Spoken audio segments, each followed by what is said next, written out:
Hello, my name is Ashlee Craft. My pronouns are they, them, and I'm the official graphic creator and end credit reader for Jar of Rebuke. Okay, so my favorite part of doing the graphics for Jar of Rebuke is that it actually kind of includes a lot of different things that I've always been interested in. First of all, the aforementioned doing graphic design and digital art. I love anytime I have an outlet to be able to make things like that. I also love anything that challenges me, and making anything in general, including things that I come up with myself, but also things, especially things other people help, design or have an idea for, and they tell me like, hey, can you make this? And that whole collaboration and trying to figure out how you can make what they want and have a vision for it in your own mind and figure out how to create that is always a fun challenge.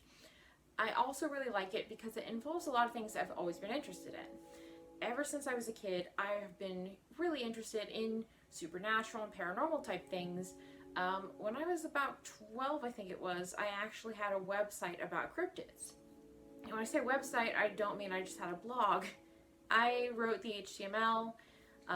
For people familiar with web type stuff, I used Dreamweaver and did all the back-end server type stuff to create the website when I was 12. So it was a big passion of mine, and I always was reading about things like Bigfoot and Mothman and all kinds of things like that. So I'm very excited to be able to kind of combine all those sorts of interests and, of course, my love of performing into this project and creating the graphics for it.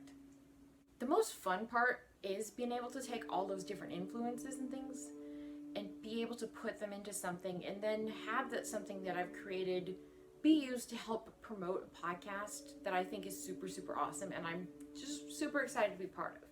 So it's really exciting for me to be able to take those kind of ideas and I like things that are challenging. I like things I have to figure out, like, okay, how should I do this? So I really enjoy the challenge of making the different graphics, and that kind of ties into, it's kind of the best part and the worst part, the challenge. I enjoy it because there's no more satisfying feeling as an artist when you design something and it's hard, but then you finally get it right and it looks better than you thought it would, or it looks just amazing. That's the best feeling because you exceed your own expectations. But it's also the most challenging part sometimes, because as a designer, at least for me, I have a vision in my head about what a project should look like. Like when whoever tells me, like in this case, when Casper tells me kind of an idea for what maybe design might look like, I instantly get an idea of what I'm going to make.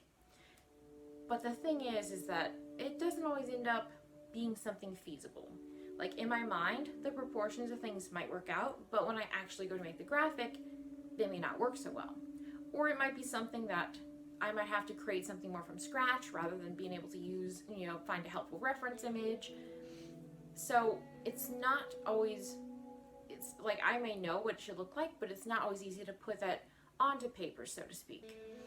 So that is the challenging part, which can be the worst part, but also can be the fun part once I finally figure out what to do. And I also love it because I'm a big fan of the podcast Welcome to Night Vale and also the Lore podcast, two podcasts which inspired Jar of Rebuke. So because I love both of those things, I'm excited to be able to take all of that and then combine it into me making fun art. Because art's something I would make art even if I never sold any of it or anything. I would still make it just because I love making it. I'm most excited with these podcasts, to both Jar of Rebuke and Queer Thesperience, of being able to help kind of more people see those podcasts because of the things I'm making. Like that's super, super exciting to be able to be involved in a project that you love, that if you didn't even know who was making the project, if they weren't a friend, you would still love what they're making. But the fact that you get to actually be part of it, it's not just some random person's podcast that you love, it's you getting to be a part of this thing that you also love. You're getting to have a tangible influence and a tangible, tangibly affecting how it's promoted, how, the aesthetic of it is. Being the designer for the podcast, I have a lot of power over all those different things. And it's a lot of fun collaborating with Casper on different ideas. He has really good solid ideas to start with, and then, maybe I suggest some things, or I'm like, hey, what about this? Would this work? And it works out really, really well. And together we're able to create graphics that are different and more interesting than things that I would be able to come up with if it was just me. And that's one thing also. Collaborating on things is something that hasn't always been something, a strong suit of mine in the past, but it's definitely something I've worked on a lot recently, and I've learned that there is so much value in collaborating and networking in different things. There's so much value in that, and that's something I definitely underestimated before. Before, I think I kind of took like a kind of a lone wolf approach to creative endeavors and thought, oh, I can do everything by myself. But then eventually I learned that there's a lot of value in collaborating. So that's one of the things I'm most excited about, is being able to collaborate on something. Collaborating on something that's amazing and I love, and like knowing that, like when I look at it or listen to an episode, I'm like, this awesome thing is something I'm part of. And that's just the best feeling. I have a lot of projects that I'm personally working on as well, aside from working on Jar of Rebuke and Queer Thesperience type things. I do have an Etsy shop. It's just Ashlee Craft. So it's etsy.com/shop/Ashlee Craft. There's going to be a link down in the description for that. That's where I sell a lot of the art stuff that I make. Because I'm an artist who has exhibited my art in several local galleries so far, and I'm hoping to definitely do more, because that's actually something I just got into last year. Obviously the pandemic did affect some of the things I had planned for this year, but I've still found some things to be able to participate in even still. And that's definitely something I want to work more on in the future. So on my Etsy you can find prints of various things I've made for galleries and stuff. As well as I make a lot of stickers, I make a lot of t-shirts, magnets, all kinds of stuff involving art that I've made. I've been making a lot of stuff recently, so I'm really excited. There's a lot of like cute, colorful things. There's a lot of queer stuff. There's definitely a lot of queer stuff, so if you like queer designs, definitely check out my store. I also am working on a film. It's going to be my first full-length feature film, because I have, as I mentioned, made some short films, but I've never done a feature film. So that is most likely going to be coming out this year, if not at the beginning of next year. It really just depends on how things work out, but I'm very excited about that. I'm excited in general to use my platform as a creative to help boost queer and trans folks, and to help kind of share those stories, because as somebody who is a non-binary trans-masculine person, specifically I identify as a demi-boy, it is really exciting for me to be able to be involved in these queer-led projects, and to be able to do these things, and to be able to help share these stories, and to be able to help promote a community and the stories of the community that I am part of and also love so much. So I have the film, and I'm also working on a couple podcasts myself, of which Casper is also going to be involved in, so I'm very, very excited about that.